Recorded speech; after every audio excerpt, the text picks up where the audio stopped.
Recién conquistada España por Napoleón, el barón de Humboldt viajó a América, donde, en el orden del cometido de espionaje y conspiración que lo justificaba, tuvo tratos con los agentes británicos locales, el obispo Cuero y Caicedo, Selva Alegre, Larrea, Morales, Salinas, Quiroga, Mejía y el resto de principales responsables de la Revolución. Los frentes eran múltiples, así José María Blanco, alias Blanco White, que lo habíamos visto en 1808 lamiendo a los franceses, en 1810 creó en Londres el periódico El Español, que se convertiría en el órgano de los separatistas americanos, mientras el 21 de julio de 1810, y al amparo de la situación de España, comisionados de Venezuela en Londres hicieron unas proposiciones a los británicos en las que se sometían a la protección de Inglaterra e hipotecaban el comercio y las explotaciones mineras a favor de ésta. Por su parte, Simón Bolívar, al objeto de completar su educación, había sido enviado por sus familiares a la península el año 1799. Paso previo a su destino fue la Nueva España, donde permanecería por un periodo de 3 meses, tiempo en el que tuvo ocasión de entrevistarse con el virrey.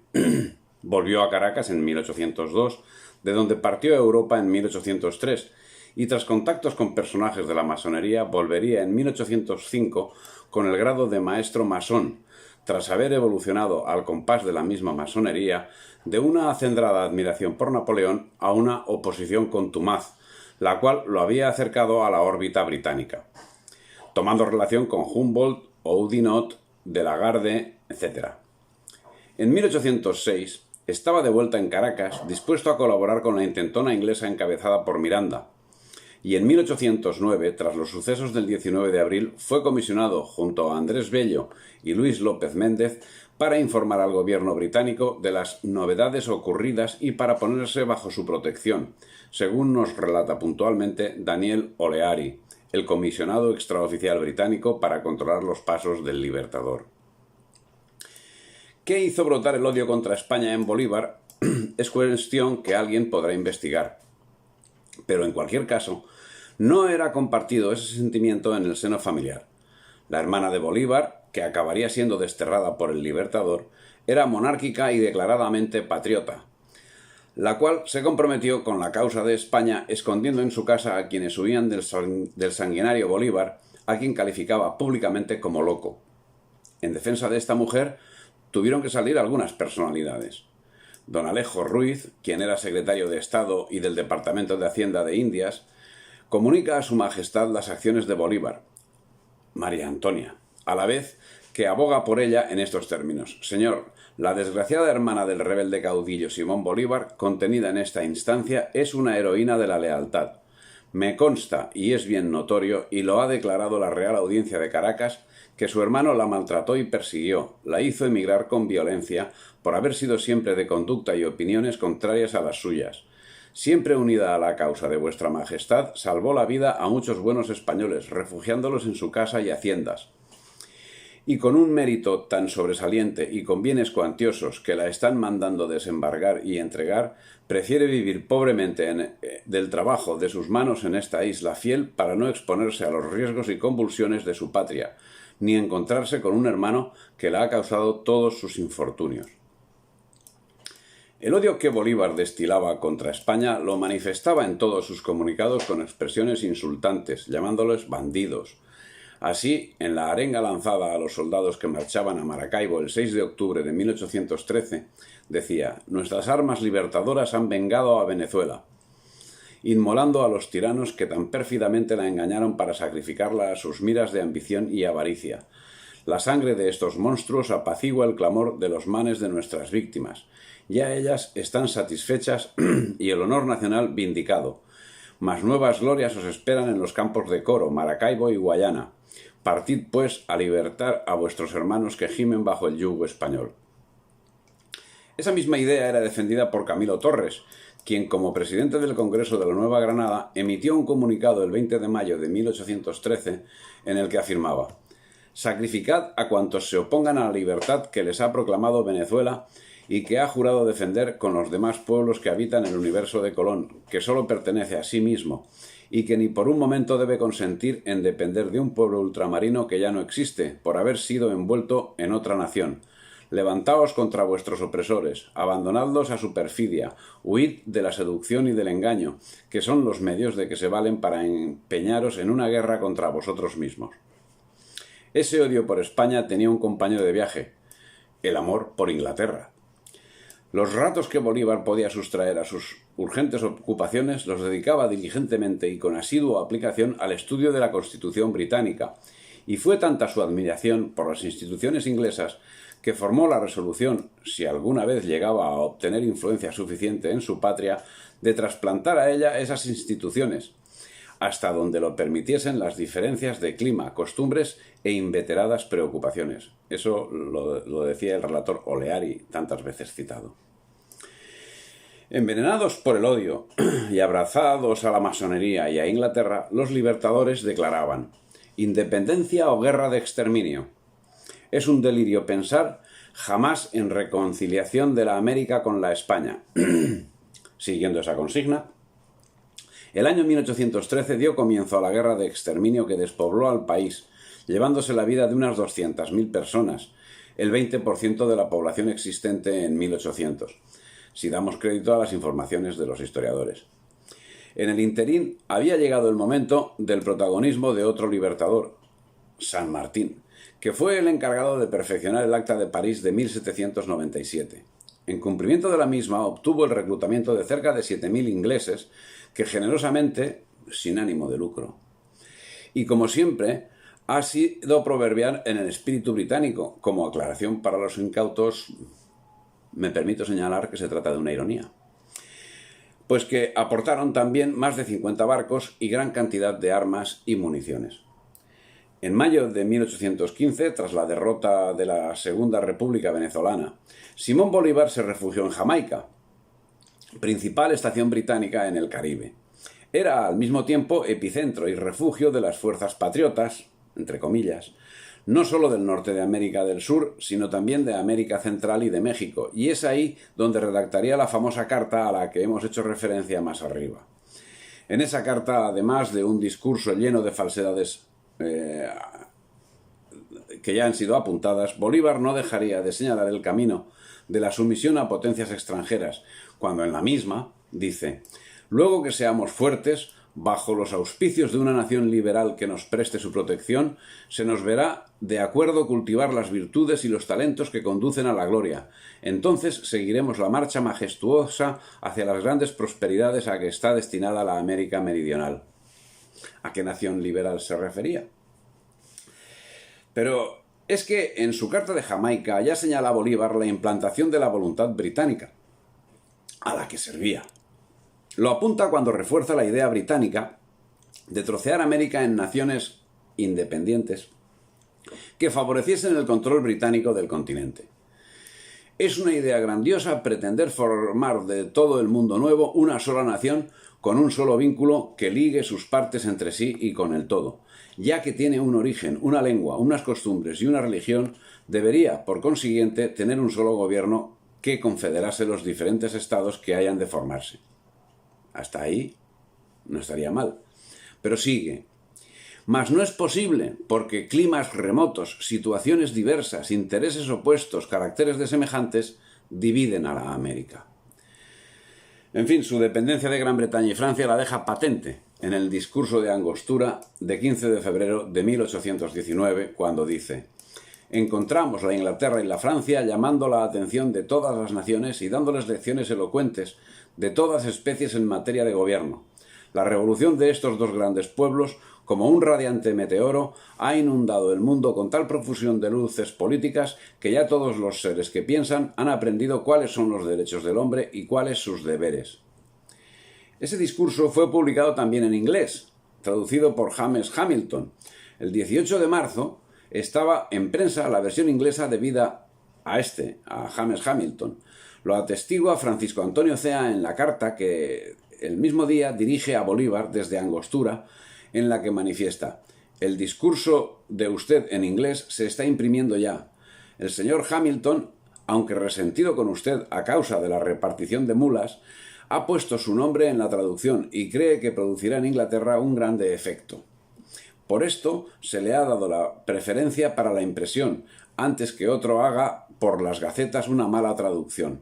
Va a remitirlo al duque, su amigo. La prensa inglesa añadió este comentario. La lectura cuidadosa de estas páginas, por una parte, demuestra con cuán liberales e ilustrados principios continúa aplicando el jefe supremo Bolívar el poder que le ha sido confiado. También prueba al mismo tiempo que el gobierno independiente ha alcanzado tal grado de estabilidad que no solamente promete el rápido triunfo a los amigos de la humanidad y de la justicia en el Nuevo Mundo, sino que garantiza la perspectiva de realizar las esperanzas tan justamente previstas por los intereses comerciales de este país. En cuanto a las principalísimas ventajas que han de derivarse de su independencia al ser finalmente reconocida.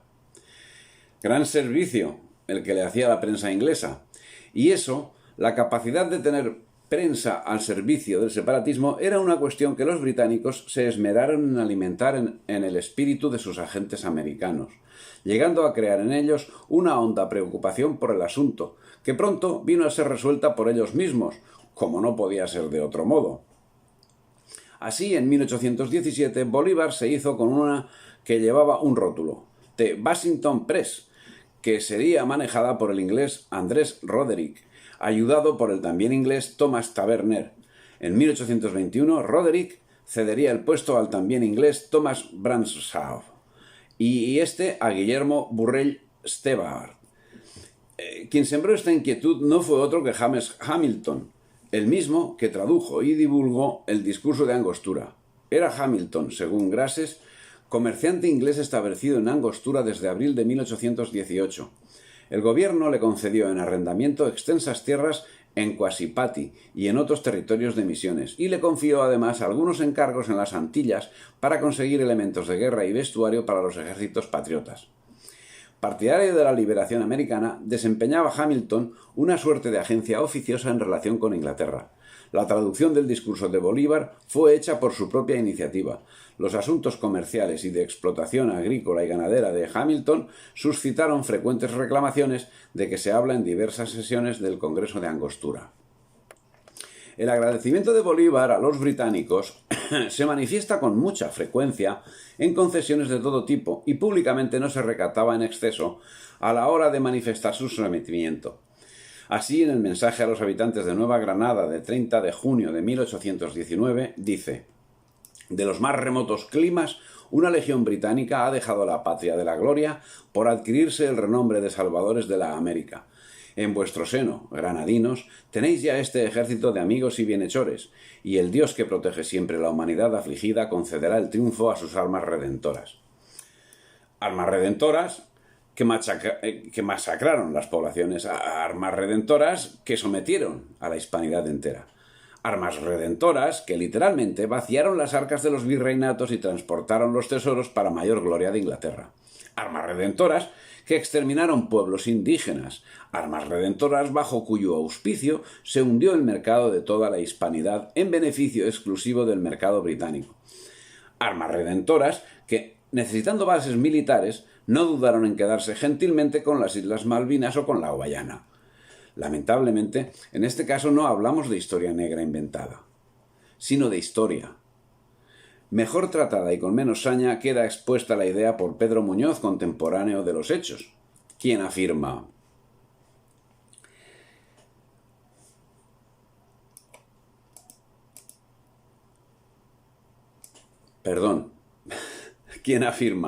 «Réstame hablar de los ingleses, que llevados de su ambición e insaciable codicia, han animado, han mantenido y alimentado a los rebeldes, vendiéndoles armas y municiones y mostrándoles un semblante de protectores para el caso de no poder conseguir cabalmente sus ideas. Se han llevado cuantos intereses hubo en ambas Américas y han arrastrado cuantas riquezas de plata y oro se habían podido reservar y guardar en mucho tiempo». El aporte de material de guerra y de contingentes militares británicos no se limitaría a los señalados. Más adelante llegarían a Venezuela más voluntarios en expediciones comandadas por los coroneles del ejército británico, MacDonald, Campbell y Wilson, y el ejército del sur comandado por Sucre y conformado más por tropas inglesas que americanas, fue sin duda más vitoreado desde los balcones de Quito, donde se concentraba la oligarquía criolla, que en las comunidades andinas. Y no es de extrañar que tal sucediera cuando era en Londres, y muy en concreto en la parroquia anglicana de St. Agnes, en el centro de la ciudad, donde el 4 de mayo de 1817, y autorizado por el gobierno británico, al tiempo que auspiciado entusiásticamente por el vicario de St. Agnes, Henry Francis Todd, el agente personal del Libertador, Luis López Méndez, organizó un reclutamiento masivo de desarrapados. En diciembre de ese mismo año, se embarcaron para América 5 contingentes de voluntarios que desembarcarían en la isla Margarita el 21 de abril de 1818. El Estado Mayor británico estaba compuesto por los coroneles MacDonald, Campbell, Skeene, Bilson, Gilmore y Ypseli, más el mayor Plunkett. El contingente contaba con un total de 127 oficiales, 3.840 soldados entre lanceros, dragones, granaderos, cazadores, rifles, húsares y simples casacas rojas. Y el apoyo naval de las cañoneras HMS Indian, HMS Prince, HMS Britannia, HMS Dawson y HMS Emerald. Se podrá arguir que esa intervención estaba meditada por la Gran Bretaña, algo de lo que no cabe la menor duda. Pero la complicidad de los libertadores es manifiesta. Así, en julio de 1818, Bolívar escribía a su agente en Londres: con respecto a los buques Príncipe de Gales, Todd Friends, Gladwin y Morgan Baldwin, no puedo decir a usted otra cosa sino que ninguno de ellos ha entrado a este puerto. De los oficiales que traían, unos han venido en otros buques a que se han transbordado en las Antillas, otros se han quedado en ellos o han tomado los destinos que han querido. El 15 de agosto de 1818 hace una nueva declaración de sus principios. Extranjeros generosos y aguerridos han venido a ponerse bajo los estandartes de Venezuela. ¿Y podrán los tiranos continuar la lucha cuando nuestra resistencia ha disminuido su fuerza y ha aumentado la nuestra? La España que aflige Fernando con su dominio exterminador toca a su término. Enjambres de nuestros corsarios aniquilan su comercio, sus campos están desiertos, porque la muerte ha segado sus hijos, sus tesoros agotados por 20 años de guerra, el espíritu nacional anonadado por los impuestos, las levas, la Inquisición y el despotismo. La catástrofe más espantosa corre rápidamente sobre la España. Ciertamente, los corsarios que operaban Cartagena eran normalmente usenses y franceses, y en ocasiones lo hacían con la cobertura de la marina inglesa con base en las Antillas. Hacían que la catástrofe más espantosa se adueñase de toda España, siendo que donde más estragos acabaría haciendo sería precisamente en la España americana.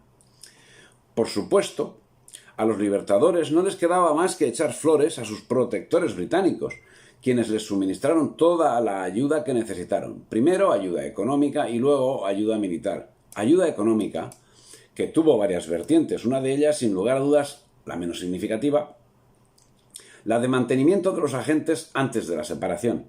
Así, conforme a información personal facilitada en conversación con el historiador quiteño Francisco Núñez del Arco, Francisco de Miranda recibía un sueldo de 700 libras esterlinas anuales de la Colonial Office. Los próceres argentinos Saturnino Rodríguez de la Peña y Manuel Aniceto Padilla recibían igualmente sueldo anual de 400 y 300 libras esterlinas, respectivamente de manos de Lord Castlereagh, desde Río de Janeiro. Posteriormente, recibirían una pensión vitalicia del gobierno británico por sus servicios prestados. También recibieron dinero inglés los argentinos José y Juan Antonio de Moldes, así como Juan Pinto. En cuanto a Francisco de Miranda, sus servicios fueron reconocidos por el gobierno francés, literalmente grabando su nombre en piedra en una urna vacía en el Arco del Triunfo de la estrella que preside los Campos Elíseos de París, como mariscal de Francia, único americano a quien le fue otorgado ese honor. Por su parte, Sucre luce en su sepulcro en Quito una placa de agradecimiento por parte del ejército británico. Saturnino Rodríguez Peña, el agente de Miranda en el Río de la Plata que liberó a Beresford después de la capitulación en las invasiones británicas en 1807, recibía una asignación del general Vitelloque y una pensión del gobierno británico. San Martín, para qué hablar, etc. Al hilo de todo lo relatado, es menester recordar las palabras pronunciadas el 25 de julio de 1819 por el coronel Manuel Manrique, jefe del Estado Mayor de Bolívar, durante la batalla del Pantano de Vargas, donde muchos de entre la minoría de neogranadinos que componían el ejército acabaron desertando, siendo los ingleses, comandados por el coronel James Roque, quienes tomaron la iniciativa, que fue premiada por Manuel Manrique, quien reconoció: merecen una mención particular las compañías británicas a las que Su Excelencia, el Presidente de la República, les ha concedido la Estrella de los Libertadores en premio de su constancia y de su valor. Es conveniente destacar las acciones que merecieron ese reconocimiento. Los mercenarios británicos cometieron toda clase de vejaciones, violaciones, robos y destrozos. Hasta las iglesias y las casas particulares, todo fue destrozado. Y es que quien únicamente no daba puntadas sin hilo era la Gran Bretaña.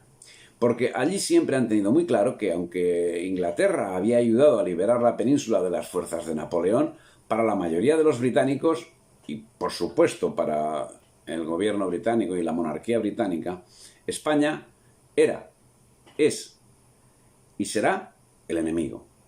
Inglaterra tenía muy claro, según se desprende de las sesiones de su Parlamento, que no debía permitirse que España recuperase su antiguo esplendor a pesar de los compromisos contraídos en el Congreso de Viena. La propaganda de siglos había conseguido que en la población estuviese muy presente y cierta la leyenda negra, con lo que se conseguía que esa multitud de pobre gente que vivía y vive esclavizada bajo un régimen que no admite otro calificativo distinto del de británico, reclamase la esclavización de España para adaptarla a su propia situación. En una Inglaterra en plena revolución industrial, que Charles Dickens nos presenta con crudeza, con salarios de miseria y hacinamiento urbano, las historias de un continente extensísimo, rico y casi despoblado, iluminaban la imaginación de los más aventureros. Y a todo ello se sumaba una enorme cantidad de veteranos de casi 30 años de guerra que estaban ahora peligrosamente desocupados y a los que el gobierno británico quería sacar de la metrópoli, objetivo que no acababa de conseguir a pesar de la gran actividad llevada a cabo por la enorme flota esclavista de que disponía, que, paralizada en su función principal al haber decretado la supresión del tráfico de esclavos negros, estaba dedicada a trasladar a Australia y a Nueva Zelanda a su propia población, a la que esclavizaba y deportaba. Para Inglaterra, lo que llevaba a Australia era basura, y basura era lo que enviaba a América. Por ese motivo, al tiempo que denostaba a quienes se apuntaban como mercenarios, organizaba banderines de enganche y ponía a su servicio armamento y oficialidad que luego serían reincorporados con sus mismos rangos en el ejército o la armada, con lo que reconocían que habían estado cumpliendo servicio en Inglaterra durante su estancia en América. Lo que a 200 años de distancia y a la vista de los resultados parece evidente es que el Congreso de Viena para la Reconstrucción de Europa, que tuvo lugar en 1817 tras las guerras napoleónicas, Inglaterra, Estados Unidos es Inglaterra a todos los efectos, decide repartirse a América, de Panamá al norte para Estados Unidos, de Panamá hacia el sur, Inglaterra. Europa sencillamente observa, exhausta por la guerra, y calla. Inglaterra sí tenía y tiene muy claros sus objetivos, y se esmera con que sutilmente quede reflejada su impronta. Así el liberalismo y la dependencia europea, muy especialmente inglesa, quedaron plasmados desde los símbolos nacionales hasta las proclamas de los políticos separatistas. Los gorros frigios, los triángulos, las pirámides presentes en los escudos de las naciones títere nacidas de la diáspora nacional son clara muestra de lo afirmado. Curiosamente, en lo que quedó con el nombre de España no figura semejante simbología. Pero la cuestión no se limitaba a lo simbólico, pues a cambio del apoyo de Inglaterra, Bolívar ofreció entregar al gobierno británico las provincias de Panamá y Nicaragua para que le sirviesen de centro comercial, de apertura hacia el Pacífico mediante la apertura de un canal en el Istmo, extremo que al final fue realizado por los Estados Unidos por pacto que sellaba el Acuerdo de Reparto de América. Y para no crear agravios comparativos que alterasen los ánimos de la oligarquía criolla, se procedió a la redacción de la ley sobre la repartición de bienes nacionales entre los militares de todas clases de la República de Venezuela. Simón Bolívar, jefe supremo de la República de Venezuela, considerando que el primer deber del gobierno es recompensar los servicios de los virtuosos defensores de la República, que sacrificando generosamente sus vidas y propiedades por la libertad y felicidad de la patria, dado en el cuartel general de Santo Tomás de Nueva Guayana a 10 de octubre de 1817. Firma Bolívar. La riqueza quedaba repartida como buen botín entre británicos y criollos, pero la mejor parte se la llevaban los británicos, que siempre buscaron más. Así, en 1826 se celebró en Panamá el congreso denominado anfictiónico convocado por Bolívar. En el mismo, el Libertador rendía América en bandeja a la Gran Bretaña.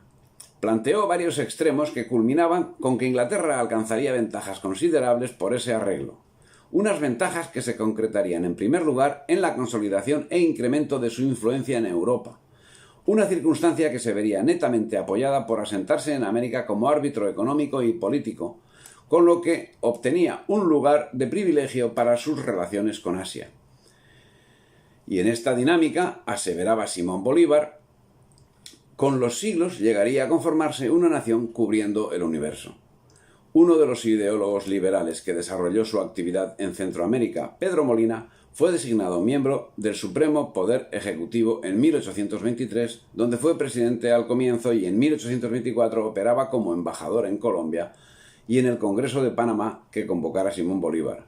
Imbuido de las doctrinas rusonianas, escribió lo siguiente: «Yo quiero, yo soy dueño de mí, dice el salvaje en sus bosques y el ciudadano en medio de la patria, mientras que el servil entre las hordas de imbéciles grita: el príncipe quiere por mí, el príncipe es dueño de la vida y de la libertad». Y sentencia: «Ciudadano es el individuo de una nación que tiene voto en las deliberaciones públicas o en el nombramiento de sus representantes. Sociedad, dice, es la reunión de muchos hombres que han encontrado servirse mutuamente, no ofenderse y defender al que se ha ofendido en su persona o propiedades». Y calcando a Rousseau, afirma: «El hombre nace libre, independiente, árbitro absoluto para el ejercicio de su voluntad y para hacer todo lo que pueda según la capacidad de sus fuerzas y la de su razón o instinto. Pero la primera necesidad que reconoce es la de atender a su conservación. En breve le rodean obstáculos, peligros y calamidades que le hacen advertir la triste condición de vivir aislado». Sigue afirmando, de acuerdo con la Ilustración francesa, que en el estado natural la libertad del hombre consiste en el ejercicio absoluto de su albedrío, y la que goza en el estado social se halla reducida al uso de sus acciones bajo el imperio de la voluntad general, que es la ley. En fin, parece manifiesto que el racionalismo y la Ilustración eran los progenitores de los nuevos gobiernos, y la Revolución Francesa el modelo del que no se podían separar un ápice, y así plasmaron unas constituciones a las que debían ceñirse los nuevos estados. Palabras huecas para tapar las vergüenzas de una dependencia que los encadenaría por siglos en la dirección señalada por Bolívar en 1817. Con estas premisas, el porvenir de la hispanidad, de toda la hispanidad, incluida por supuesto España, estaba determinado por intereses ajenos que los sometieron a la servidumbre. La mentira, instrumento cuyo uso es aconsejado por los padres del liberalismo, sería el arma que lógicamente utilizarían los libertadores. ¿Dónde queda la igualdad que prometían? ¿Dónde el reparto de las tierras que les prometieron? El expolio de sus titulares sí se llevó a efecto. Los indios adquirieron la igualdad prometida cuando se les arrebataron las tierras, y los gerifaltes liberales les obsequiaron con esa igualdad haciéndose propietarios de inmensas haciendas. Pero el pago que recibió el éxito de los libertadores quedaría expresado de forma manifiesta por John Adams, segundo presidente de los Estados Unidos, quien tuvo a bien decir: «Las gentes de Sudamérica son las más ignorantes, las más intolerantes, las más supersticiosas de todos los católicos romanos de la cristiandad. Ningún católico en la tierra mostró devoción tan abyecta para con sus sacerdotes, superstición tan ciega como ellos. ¿Era acaso probable, era acaso posible que un gobierno libre fuese introducido y establecido entre tales gentes sobre tan vasto continente o en cualquier parte de él? Me parecía tan absurdo como lo sería establecer democracias entre las aves, las bestias y los peces. Pero Bolívar no pudo ver culminada su carrera. William Pitt y Francisco Miranda dicen que al haberse declarado católico por motivos políticos, no se le pudo nombrar oficial del ejército británico. Y hasta aquí la segunda parte.